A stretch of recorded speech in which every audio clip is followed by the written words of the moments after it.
So here in Gluware Network RPA, the goal is to build no-code process automation that's easily repeatable and accessible to network operations. I want to introduce you to the Gluware Service Connectors, and Gluware Service Connectors are new in Gluware Release 5, and I want to show you an example of one here. So let's navigate into View the Workflow.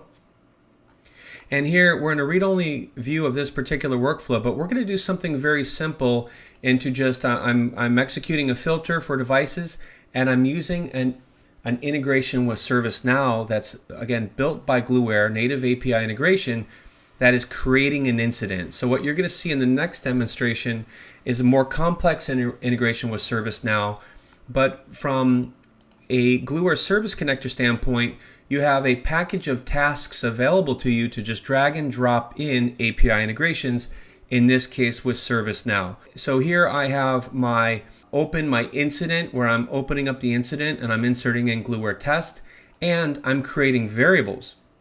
I'm creating a variable here called snow for ServiceNow, and it's an object variable, meaning I'm going to capture the whole JSON object, and I'm going to capture the whole task response. And so that'll come into play in a minute here.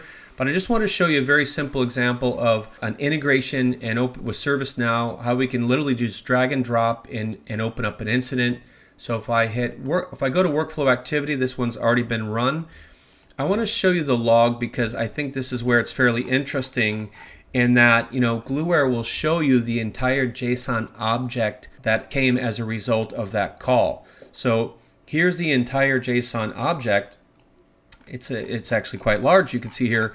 And then we can refer to values in this by dot notation. So I can say snow.number will give me this, snow.system ID will give me this, and we can see some of that in the subsequent example. So just a quick introduction to Gluware Service Connectors and how they're able to let you integrate API-based systems programmatically, really more on the management side or the service side versus the network layer.